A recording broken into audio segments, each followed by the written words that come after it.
All right, I'm going to start the timer.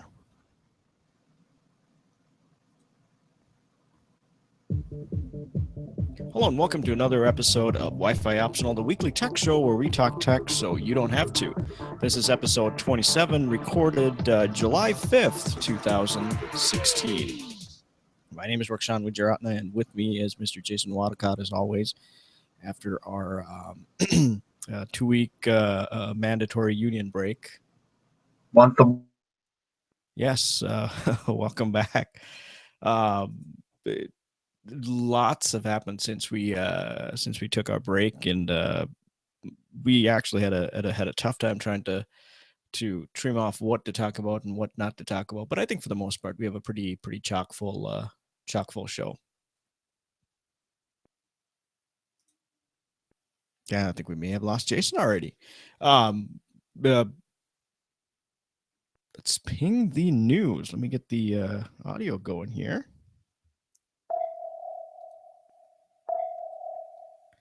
Google is opening a Detroit office to poach auto talent. Just a few weeks after Google got us all excited about its impending fleet of autonomous Chrysler minivans, the company's self-driving car project announced that it's packing up at least part of its operation and moving to Detroit. Ford hired execs, hired engineers. They're hiring everybody. In short, a post on its self-driving car blog, Google confirmed that it was opening an R&D center in Novi, Michigan, about a 35-minute drive from Chrysler Fiat's headquarters in Auburn Hills.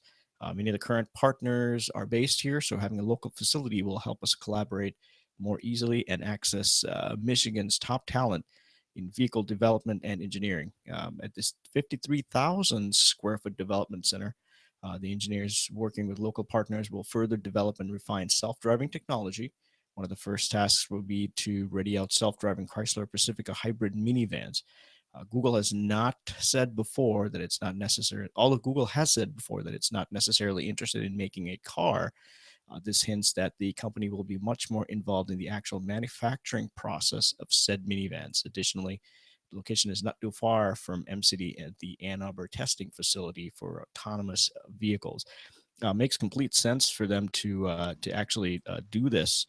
They've already got the self-driving technology being worked on, so why not actually move closer to a location where they can actually work with the manufacturer? So when they get to the point where they have to fine-tune this technology, they're right next door to the people that actually developed the vehicles. And welcome back, Jason. I just see you just to bring you up to speed, we just went through the first story about Google opening a Detroit office to work on their self-driving technology. Yes, and apparently my internet was on a hiatus still, so it is back now. But no, an interesting story.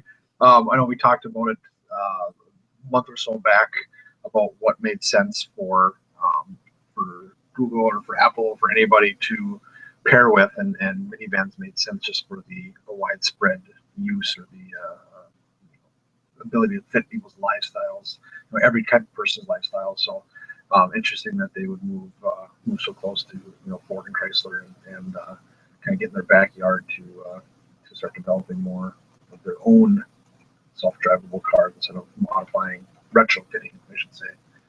And I think this also goes along with their new business model, where they're now the Alphabet company, and I think this is where they start to kind of put a separation between church and state, so to speak, where, okay, the self-driving division of Alphabet is going to sit here in Michigan next to all of the big car manufacturers. So it makes complete sense for them.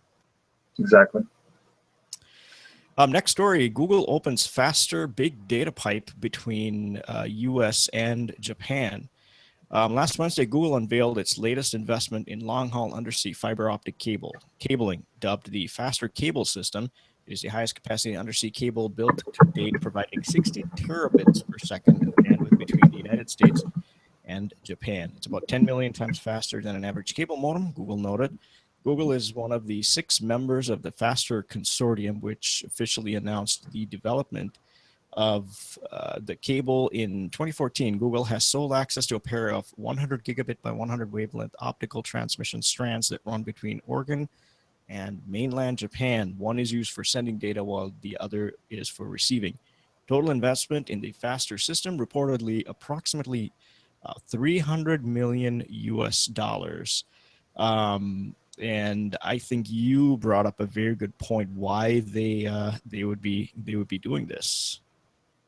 Yeah, the short story I've heard is that this is laying the groundwork for coverage for well, I mean, lots of things. I mean, it's good to have a pipe going that direction as well, but coverage for the upcoming 2020, I believe, Olympics that are in Tokyo.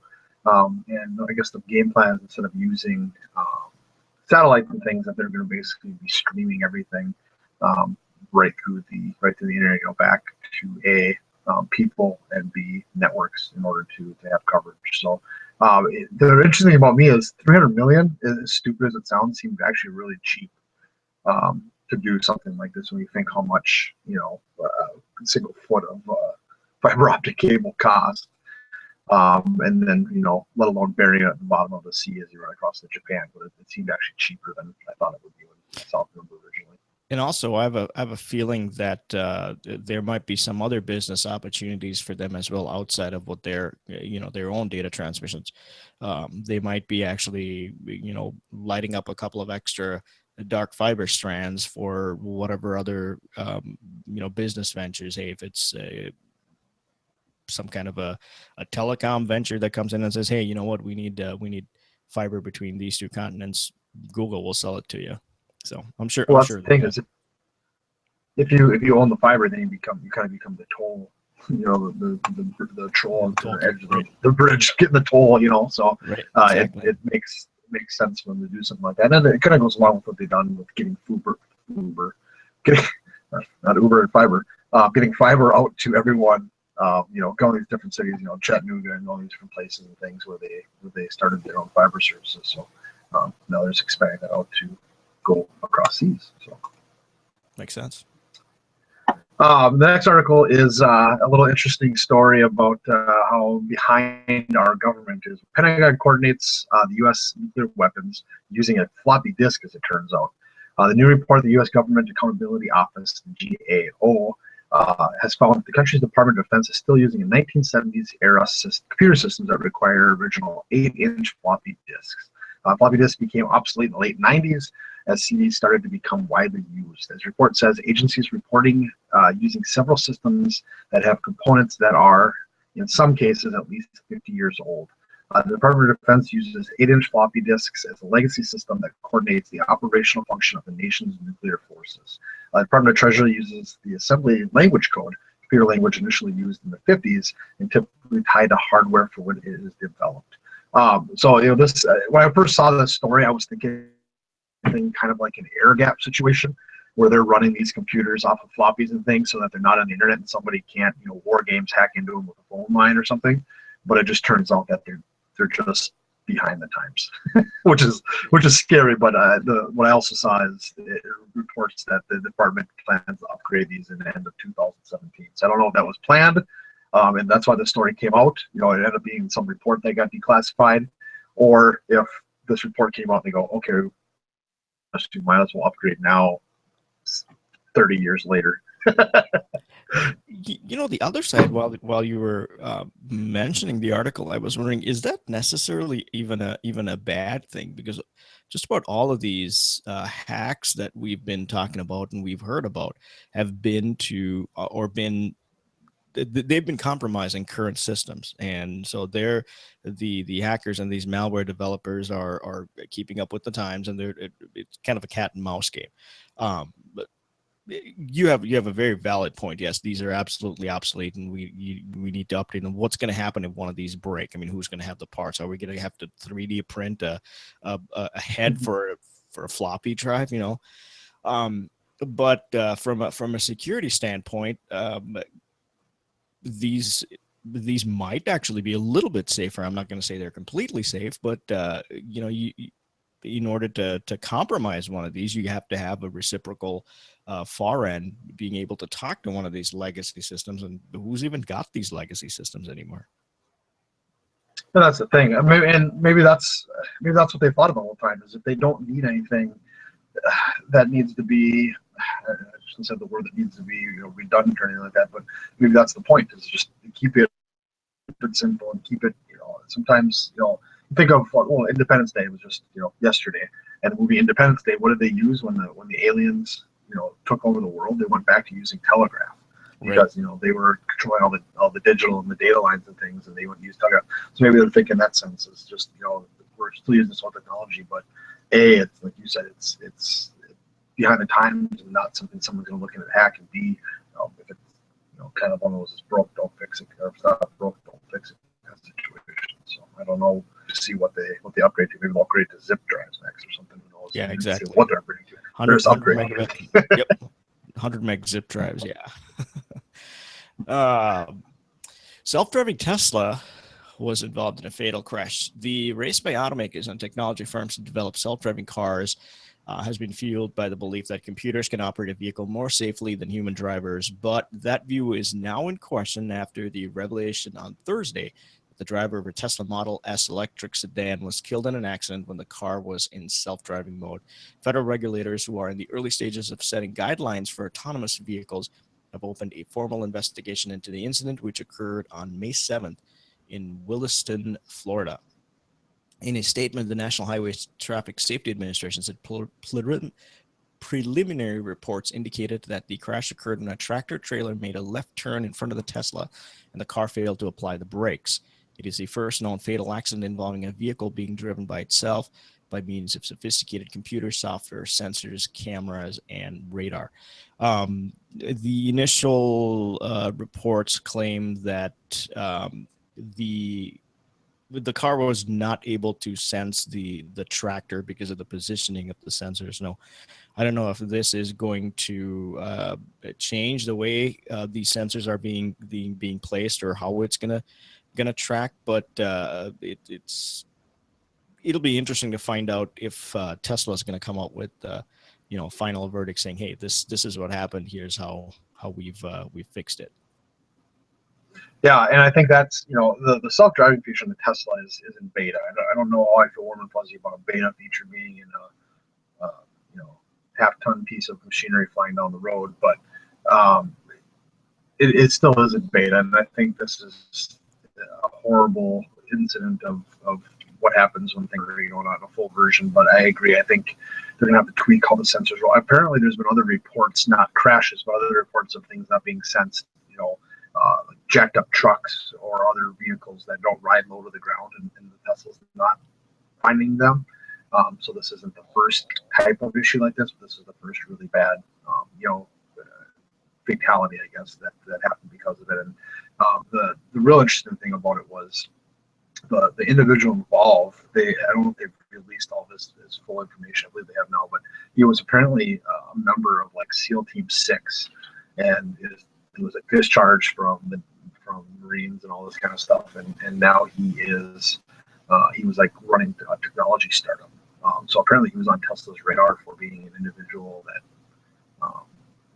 that they wanted to keep an eye on, of actually being an asset they could hire at some point in time. So it's a really sad story, but it's one of those things where it is a beta feature. And from what I hear, he was watching Harry Potter and not watching the road when it crashed. So I guess I'll have to wait for the official word to come out, but that's what your preliminarily happened.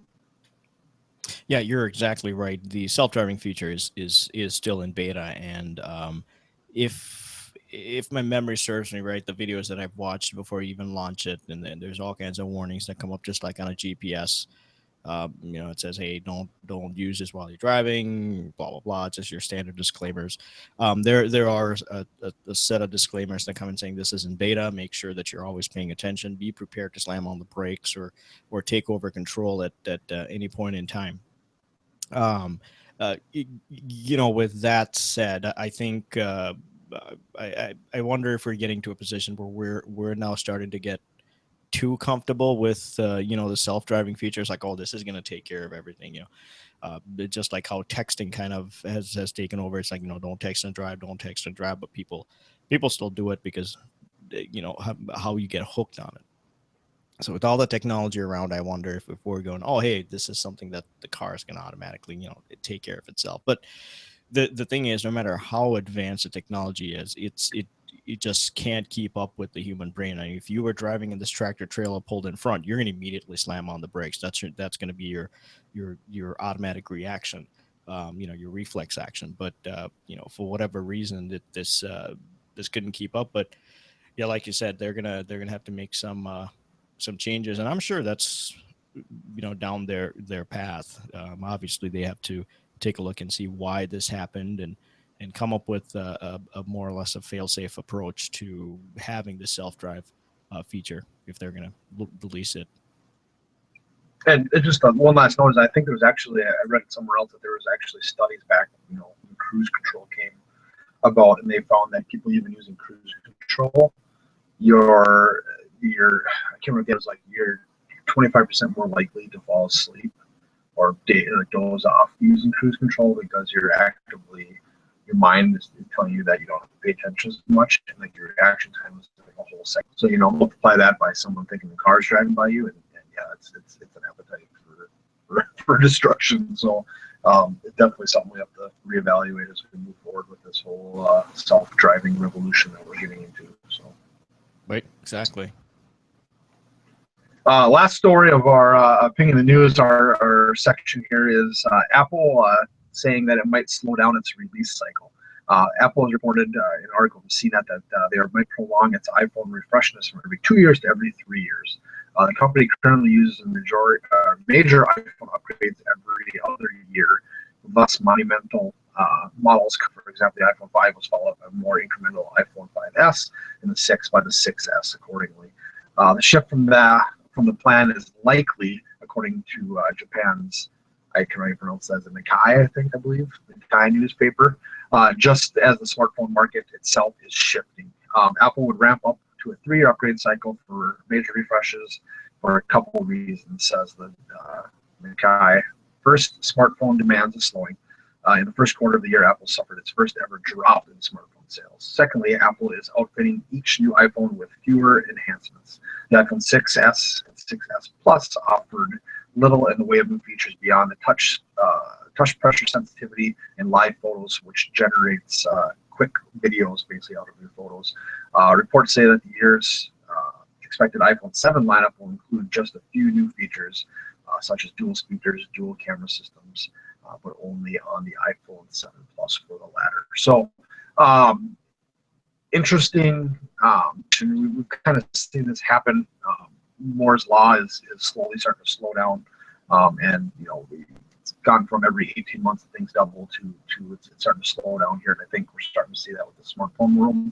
There's only so much you can do with the phone to make it better from the previous version, and I think a lot of times they end up throwing really gimmicky things at phones, and that actually worsens the quality of the phone, I guess, in my mind. And I think this will slow it down.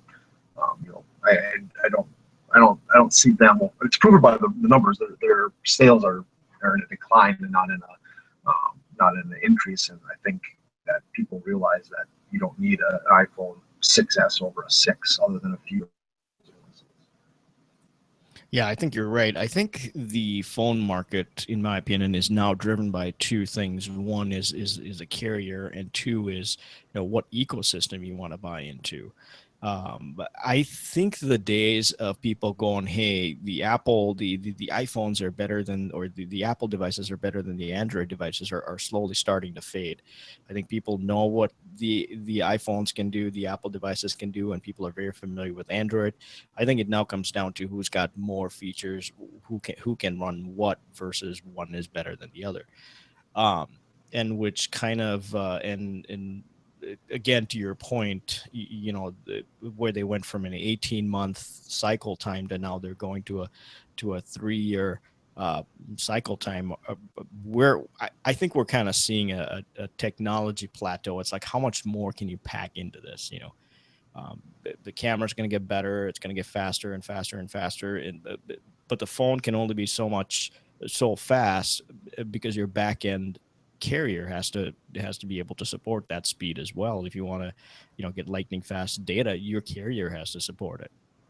So there's, there are certain bottlenecks, but yeah, it's going to be which carrier, or not which carrier, which phone has the features that you're looking for. Are you somebody that wants to be able to use biometrics, and buy into Apple's ecosystem because you have three other devices? Well, okay, then you need this particular iPhone model versus, oh, you want two cameras that are built in. Well, you need an LG that's going to be on the Android ecosystem. So I think that's where things are going. And realistically, the only frontier, so to speak, in phones that I think has been vastly improved through all the iterations is the battery. It's just surprising me that not one company has really invested just a boatload of R&D into actual battery, because that's really where I think phones could that's the next, like I said, the next frontier where I think that they could really set themselves apart. If you had a cell phone that you have to charge once a week, I think that'd be like the killer app, so to speak, compared to a camera that dual cameras that do 3D and whatever tilt shift or whatever other things you can do with dual cameras. So to me, it's interesting they don't do that, but this whole slowing down overall makes sense. I just while you were talking about that, I remembered, I did a quick Google search, and Popular Science from April of this year. There's an article about how researchers have accidentally developed a battery that lasts 400 times longer than a standard battery. I think we'll link it to the show notes, but yeah, like you said, there are some key components that they certainly could do some improvements on, but um, that unfortunately is not where we're seeing things. But the other thing is the Google Air project, where you can build your own device. That would be another good thing where it's like, oh, hey, I need a bigger battery, I'm going to buy this module. I need a Right. better camera, I'm going to do this module, as opposed to investing in a excuse me, an entire device where you can't really swap. This way you can make it a lot more modular.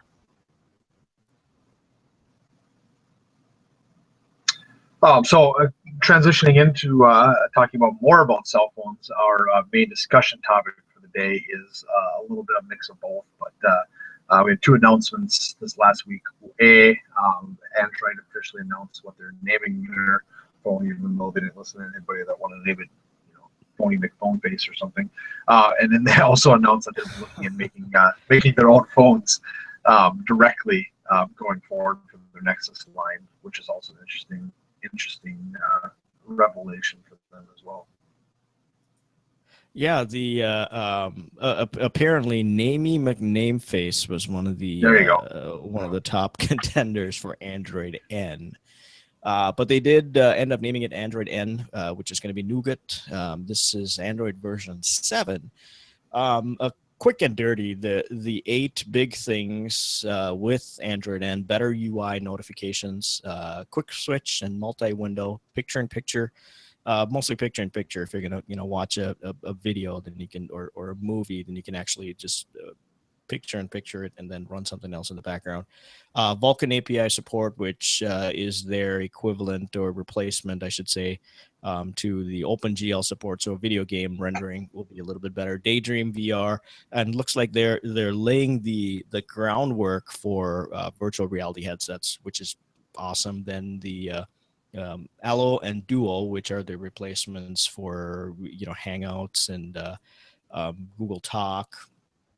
Tighter specs with this. I found this particular one really interesting. Instead of upping the specs, they're actually going backwards, saying, you know what, Google N's going to run better on lower end handsets. It's good that they're doing that, but at the same time, I kind of wonder if this is going to open up the low end handset market, which I guess from a business standpoint, that's great. Okay, so now you got more devices out there, but um, how is that going to work with the whole fragmentation issue that they've had for years and years? And now you're opening up the platform to a series of low end handsets that can only do certain things. And the other thing is better updates. They've one of the biggest annoyances that you're trying to do something and all of a sudden it says, hey, this particular application needs to update. It's going to shut the application down, update, and then you can relaunch it. Well, now it'll actually launch a parallel version of the app in the background that'll update while you can still run it. And yep, and then it'll kind of do the swap. So some neat features. But I'm sure the we'll see how they exactly work and what bugs are out there when it actually comes out on devices. And of course, the Nexus lineup is going to get them first. Anything with a pure Android, we'll get the update first. So we'll have to wait and see. Anybody that's got a phone like you or me, the branded devices, we're gonna have to wait. Yeah, and I think that kind of leads right into the second story of Telegraph, looking to develop their own smartphone, because it just makes sense, like you said, instead of waiting for Samsung or LG to put their own little spin on an operating system, they have end-to-end control over from software to hardware. Then there's a lot less people in the way and things in the way that like to the better updates, even leading to OS updates and tighter specs. That way you can kind of limit that fragmentation with the software end, and then if you're building your own software or your own hardware, then you have control of the hardware end too. I think that just makes sense. What it sounds like their new Google brand, I don't know how it's going to be branded yet, but their new Google all-in-one device is supposed to come at the end of this year, and basically what they're reporting is that they're concerned with fragmentation, and that it needs to become more of a controlled platform. Basically, they're seeking control similar to what Apple has. So, really interesting revelation on Google's part to finally realize that maybe, hey, things that they always teased Apple about in the past of being locked down things is actually has some sort of reason behind it, and I think it goes. It ties really well into the features that Nougat is offering, because it's kind of the same stuff they're trying to do on the software side, but on the hardware side, So it'd be interesting to see how it comes out. I don't know if they're going to keep having Huawei and LG and Samsung and other brands make other phones for them, but it looks like they're gonna that venture from Motorola and everything is starting to kind of pay off, and them working on stuff themselves. So. Yeah, that's the part that I find interesting. How are they going to do it? I mean, they bought the Motorola manufacturing division, or they bought Motorola, then they sold the manufacturing division, held on to the patents, took all the IP. Yeah, right, exactly. So now are they going to? I mean, to me, at least, it would make sense for them to keep the manufacturing side. That way, when they got to this point, it's like, well, we have our own manufacturing plant, we can produce it. But now they actually have to go to a manufacturer and have them build it. But instead of coming out with that manufacturer's brand, Huawei or LG or whoever it is, it's actually going to be a Google product. So it'll be interesting to see what the build quality and everything else that goes with it. But yeah, I'm all for it. I want to get something that updates as soon as the updates come out, just because it's going to be safe and everything else. But I know they're launching more and more. They're trying to integrate the hardware and the software side as much as possible. We talked about it before the show, the new two-factor authentication that they pushed out, stuff like that. So hopefully this will be a good thing, but we'll find out as soon as the new devices come out. We'll try and get our hands on something, maybe. One last note I thought was funny is that this is Android 7, and after Windows 7 was when they Windows 8 or no, it's Windows 10 was one release that it was Windows 10 that Microsoft came out with Windows 10 saying that it'd be more easier on older hardware, so that you upgrade these things. And now you have Google doing the same thing about the same time frame, realizing that going the Apple route and only having the latest 3 handsets supported maybe isn't the way to go, and allowing, like you said, the older phones and the lower spec phones to get the latest and greatest is a good thing as well. So it's kind of interesting, the parity you see even across technology in the technology industry, but not even just in the phone industry, but computers and everything like. So kind of interesting. Yeah, it definitely is. It's almost like it's uh, they started off at two ends of the spectrum, and they're starting to get closer. But I Yep. think, but I think overall, when they started, they had two different visions. But then, the way technology went, instead of them moving apart, they started getting closer, and we're starting to see a convergence where it's now it is still hardware driven to a certain extent, but there's other external factors that are basically driving them where they're going, intentionally or Yep. unintentionally. Exactly. Uh, Just natural. yeah, 30 minutes into it, I think that's our show. Thank you very much for watching, for listening. Don't forget to subscribe right down. Uh, uh, if you can't find us on your favorite podcatcher, rss.wifioptional.com is our podcast address. You can also find us on iTunes. If you have a question, comment, let us know. Hit us up on Twitter.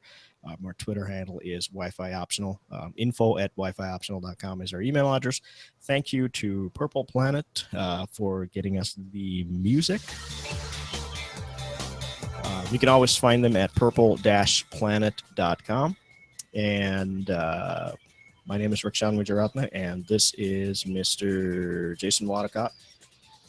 Bye bye.